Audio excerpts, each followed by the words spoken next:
My wife had been dead for 94 days when a restaurant called to confirm her reservation for that night. I almost hung up. Then the hostess said, "Mrs. Bennett reserved a table for 3. Rachel and I had been married for 19 years. We had no children. So I asked the only question that mattered. Who is the third person? The hostess hesitated. "I'm sorry, ma'am, your wife asked us not to give you that name over the phone." Then she added something that made my hand tighten around the receiver. She said you might refuse to come if you knew. At 7:30 that evening, I walked into the restaurant where Rachel and I had celebrated every anniversary for 15 years. A woman half my age was already sitting at our table. She stood when she saw me. She had Rachel's old photograph in her hand. For one terrible second, I thought I had discovered my dead wife's lover. Then the woman looked directly into my eyes and said, "Julia, I've been trying to meet you for 11 years. My name is Julia Bennett. I was 52 when Rachel died. She was 54. A driver ran a red light on a rainy Thursday morning and hit the passenger side of her car. There was no long illness, no final conversation, no warning that the cup of coffee she left half-finished on our kitchen counter would become something I could not bring myself to wash for 3 weeks. Rachel was simply there, and then she wasn't. For 19 years, I had believed I understood nearly everything important about her. I knew she hated cilantro, slept with one foot outside the blanket, cried at dog food commercials, and became completely silent whenever she was afraid of an argument. That last part had always been Rachel's weakness. She did not lie easily. She avoided truth much more skillfully. My weakness was certainty. I managed a public library for 26 years, and I liked facts where facts belonged. Books had call numbers, bills had due dates, problems had names. Rachel used to tease me that if grief came with an index, I would organize it alphabetically. After she died, I discovered there are some things you cannot organize. You can only walk around them until one day they move. The reservation call came on a Tuesday afternoon. The restaurant was called Bellamy's, a small Italian place 20 minutes from our house. Rachel had proposed to me there. We had eaten there every April on our anniversary, always at table 14 near the back window, but it was October now. There was nothing special about the date. At least I thought there wasn't. When was the reservation made? I asked. 4 months ago. Rachel had made it 5 weeks before she died. For 3 people? Yes. Who paid the deposit? Your wife. I almost laughed. My wife is dead. The hostess became quiet. Then she said, "I'm very sorry. I should have canceled." Instead, I asked, "Did she leave any notes?" There was typing. Yes, one. What does it say? Another pause. "Please do not seat Julia until AC arrives." AC, 2 initials. A person Rachel had expected to meet without me. That was when grief turned into suspicion. I opened Rachel's laptop for the first time since her funeral. I knew the password because she had used the same one for years. Our first dog's name, followed by the year we met. The normality of it made what I found feel worse. There was a folder in her email called Archive. Inside were dozens of messages between Rachel and someone listed only as A. Collins. Most had been deleted from the main inbox. The earliest recent message was 7 months old. "I don't want money from you. I want the truth from her." Rachel replied, "I know." Another, "You've had 11 years." Rachel, "I know." Then, "If you don't tell Julia, I will." I stared at my own name. My wife had been discussing me with a stranger. I kept reading. Rachel had transferred $4,000 to A. Collins 3 months before she died, then $1,200, then another $3,500. There were references to hotel rooms, travel costs, legal documents, and something called the original letter. I felt sick. My first thought was blackmail. My second was an affair. I searched Rachel's photographs. Near the bottom of a hidden album, I found 6 pictures of the same woman, mid-30s, brown hair, tall. In one photograph, Rachel was hugging her outside a coffee shop. In another, they were sitting close together on a park bench. The final picture had been taken only 9 days before Rachel died. The woman was crying. Rachel had both hands around hers. I zoomed in until their faces became pixels. Rachel looked devastated. There was intimacy in the photograph, but not the kind I understood. I called Rachel's older brother, Mark. Mark was 58 and had spent his entire life believing loyalty meant defending family before asking whether family deserved defending. That was his weakness. "Do you know someone named A. Collins?" Silence. It lasted too long. "Mark." "I know the name." My stomach dropped. "Was Rachel having an affair?" "No." You answered quickly. "Because she wasn't." "Then who is she?" "I think Rachel wanted to tell you herself. She's dead, Mark." "I know. Who is A. Collins?" Mark exhaled. "I promised her." I felt anger rise into my throat. "She doesn't need your promise anymore." "No," he said quietly, "but you might." That was when I decided I was going to Bellamy's. Not because I trusted Rachel, because suddenly I trusted everyone around her less. I arrived at Bellamy's 11 minutes early. The hostess recognized my name and led me toward the back of the restaurant. Table 14, our table. A woman was already there, the woman from Rachel's photographs. She stood immediately. Her face changed when she saw me. Not guilt, something closer to fear. "Julia?" I remained standing. "Are you A. Collins?" "My name is Anna." She looked about 34. I noticed the small things first because I did not want to notice the larger ones. She twisted her wedding ring when she was nervous. She had a tiny scar near her left eyebrow. She had my nose. I did not understand that last detail yet. I sat down. "My wife sent you money." Anna's face tightened. "Yes." "Were you sleeping with her?" Her eyes widened. "No." "Were you in love with her?" "No." "Then what exactly did my wife hide from me?" Anna reached into her bag. She removed an old photograph. Not Rachel. Me. I was 18 years old. I had not seen that photograph in more than 30 years. I was standing outside St. Matthew's Hospital wearing a blue coat. My hands were empty, but I remembered what had been in them earlier that morning. A baby. My baby. When I was 18, I gave birth to a daughter. Her father had disappeared before she was born. My parents were deeply religious, deeply ashamed, and absolutely convinced they knew what was best for me. I signed adoption papers 3 days after giving birth. It was the hardest thing I had ever done. For years, I told almost no one. Rachel knew. She was one of only 3 people I had ever told. I looked from the photograph to Anna. She was crying now. "No," I whispered. Anna nodded. My birth name was Caroline. My hands went numb. My adoptive parents named me Anna. I could hear plates moving in the kitchen. Someone laughed at another table. The whole restaurant continued existing while my life split open. "How old are you?" 34. I already knew.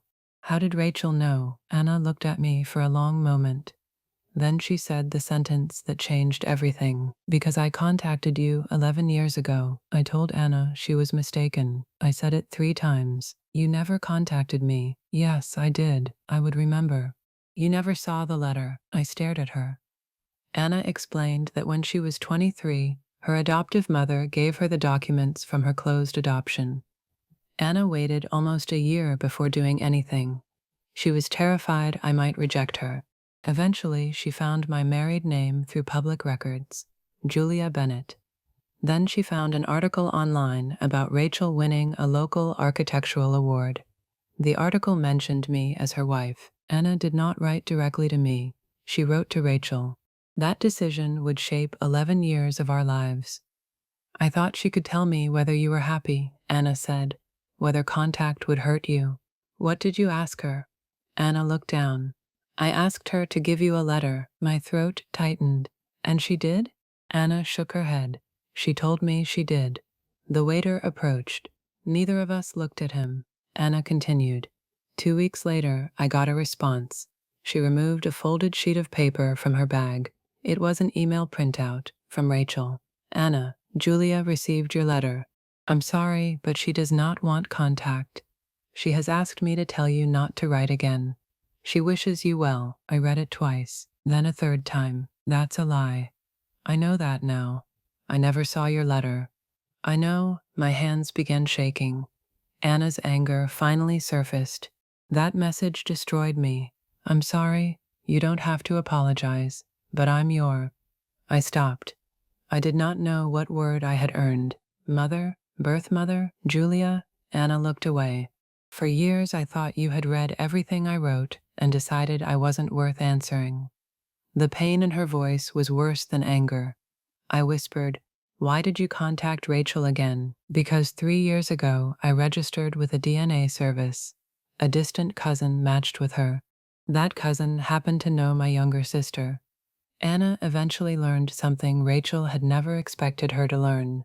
I had been searching too, not publicly, not aggressively, but twice over the years, I had contacted the adoption agency and updated my information in case my daughter ever came looking. Anna had proof, so I knew something didn't fit, she said. And you confronted Rachel? 7 months ago, the same month the hidden emails began. I looked toward the empty third chair at our table. For 11 years, Rachel had been standing between us, and she had reserved a table where she planned to finally sit there physically. I went to Mark's house the next morning. I did not knock politely. I pushed past him as soon as he opened the door. You knew. His face collapsed. How much? Julia, how much did you know? He sat down. Mark admitted Rachel had told him everything 6 years earlier. Not when she first hid Anna's letter, 5 years after. Rachel had been drinking wine in his kitchen and suddenly confessed. Why didn't you tell me? I thought it was her marriage. No, it was my daughter. I know that now. You knew it then. Mark flinched. He deserved to. Then he told me why Rachel had hidden the letter. 11 years earlier, our marriage had been going through the worst period we ever had. Rachel's business was failing. We fought constantly about money. I had begun sleeping in the guest room. One night, during an argument, I told Rachel something I had forgotten until Mark repeated it. If my daughter ever finds me, maybe I'll finally know what family is supposed to feel like. I remembered saying it. I had wanted to hurt Rachel, and I had succeeded. 3 weeks later, Anna's letter arrived.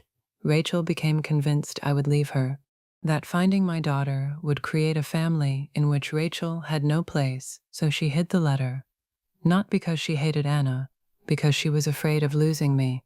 It was selfish, cowardly, and painfully human. But why lie for 11 years? I asked. Mark rubbed his forehead. Because after 1 year, telling you meant admitting 1 year of lying. After 5 years, it meant admitting 5. Eventually, the truth got more expensive than she thought she could afford. That sounded exactly like Rachel. Her silence had always grown around problems like vines. Then Mark told me about the money. Rachel had not been paying Anna for silence.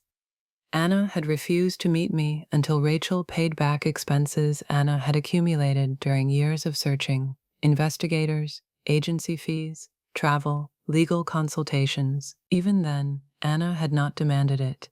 Rachel insisted. She was trying to turn guilt into something measurable. Money was easier than confession. Again, exactly like Rachel. Why tonight? I asked. Mark looked surprised. You don't know? No. He went to a drawer and removed an envelope. On the front was a date, October 14, tonight's date. Mark said, Julia, today is Anna's birthday. I stared at him. Then he added, and it's the date you signed the adoption papers. Suddenly the reservation made terrible, perfect sense. But Rachel had left one more thing at Bellamy's, and the restaurant manager had been instructed not to give it to me until dessert.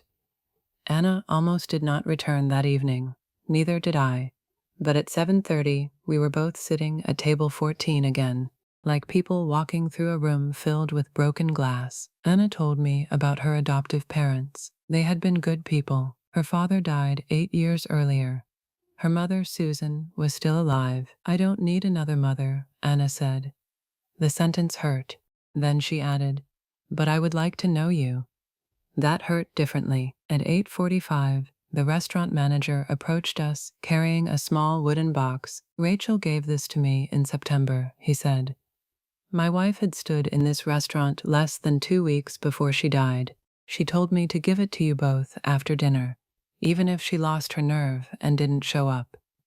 Even if she lost her nerve. Rachel had known herself well. Inside the box was a flash drive and 2 envelopes. The manager brought us a tablet. Rachel appeared on the screen, alive, sitting in our kitchen. For a moment, I could not breathe. "Julia," she began, "if you're watching this, I finally did the thing I should have done 11 years ago." She looked terrified. "I stole a choice from you. Not, I protected you. Not, I was scared. A choice. I read Anna's letter before you saw it. I told myself I would give it to you after the weekend. Then after your meeting on Monday. Then after our anniversary. I kept moving the day because I was afraid that if you met her, you would discover a part of yourself that had no need for me." Anna lowered her eyes. Rachel continued. "What I did next was worse. I answered Anna as if I spoke for you. I rejected your daughter using your name." I started crying. Rachel swallowed hard on the recording. "For years I told myself that if our marriage became good enough, then maybe the lie had protected something valuable. That is how cowardice survives. It turns whatever you love into evidence that your cowardice was necessary." Then Rachel looked directly into the camera. "I loved you, Julia, but love did not give me the right to choose your life." She turned to Anna. "And Anna, you did not deserve 11 years of believing your mother rejected you." Anna covered her mouth. Rachel's final sentence was almost a whisper. "The third chair tonight is mine because I created the distance between you. But if I have any courage when the time comes, I'll leave the table before dessert." The video ended. Neither of us spoke. Then the manager handed me my envelope. Inside was Anna's original letter, the one Rachel had hidden 11 years earlier. The paper had yellowed slightly. My name was written across the top. "Dear Julia, I don't know what I'm supposed to call you." My vision blurred immediately. Anna had written that she had grown up happy, that she did not blame me for the adoption, that she had recently become engaged, and thinking about family made her wonder about the woman who gave birth to her. Then I reached one paragraph and had to stop. "I'm not looking for someone to replace my mom. I just want to know whether you ever wondered about me too." I pressed the letter against my chest. For 34 years, I had wondered. Every May, every Christmas, every time I saw a girl with brown hair walking ahead of me in a grocery store, I had wondered whether she liked music, whether she was healthy, whether she hated me, whether she understood. And for 11 of those years, the answer had been sitting inside my own house. I looked at Anna. I did. She started crying. I wondered every day. Anna reached across the table. For the first time, I held my daughter's hand. It should have been the end of the story. It wasn't. Anna had one more envelope. Rachel had mailed it to her 3 days before the accident. Anna had never opened it. I thought we should read it together. Inside was a single page. Rachel wrote, "Anna, there is one thing Julia does not know. She thinks I found you 7 months ago because you contacted me again. That isn't completely true." I looked at Anna. She shook her head. She had not known either. Rachel continued, "I found you 3 years ago." My chest tightened. 3 years. Rachel had known where Anna lived for 3 years. Why wait? Then came the final truth. Rachel had gone to see Anna once, not to speak to her, just to look. She drove to the elementary school where Anna worked as a counselor. She sat across the street. Then she saw Anna walk outside, holding the hand of a little girl. Rachel assumed Anna had a daughter. She left without approaching. 2 years later, guilt finally became stronger than fear, and she contacted Anna. I looked up. "You have a daughter?" Anna gave a strange, tearful laugh. "No." Then who was the little girl? My niece. I almost laughed too. Rachel had lost 2 additional years because she had seen something, invented an explanation, and been too afraid to ask.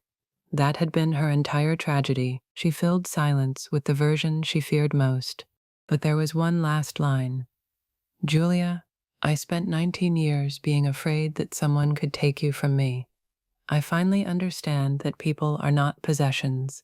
If Anna becomes part of your life, she is not taking my place. I am the one who kept taking hers. That was the moment my anger changed. It did not disappear. It became grief. Anna and I stayed until the restaurant began stacking chairs. At some point, she asked about Rachel, not the woman who stole her letter, my Rachel. So I told her.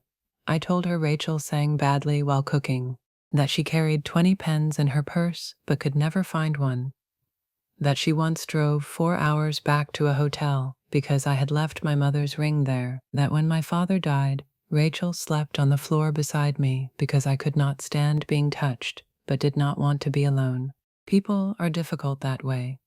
The worst thing they ever do does not erase the best thing. The best thing does not erase the worst. Before we left, Anna looked at the empty chair. Do you hate her? I thought about it. No. Do you forgive her? I looked at Rachel's place setting. Not tonight. Anna nodded. There was something comforting about not forcing a clean answer onto a dirty truth. Over the next year, Anna and I built something slowly. Not a replacement childhood, not instant mother and daughter perfection. Something real. Coffee, phone calls, awkward holidays, occasional arguments. She still called me Julia. I discovered she hated olives, loved old detective movies, and became sarcastic whenever she felt vulnerable. That was her weakness. Mine was wanting 34 lost years repaired in one afternoon. We learned each other more carefully than Rachel had allowed us to. Mark eventually apologized to Anna. She did not forgive him immediately either. Susan, Anna's adoptive mother, invited me to Thanksgiving.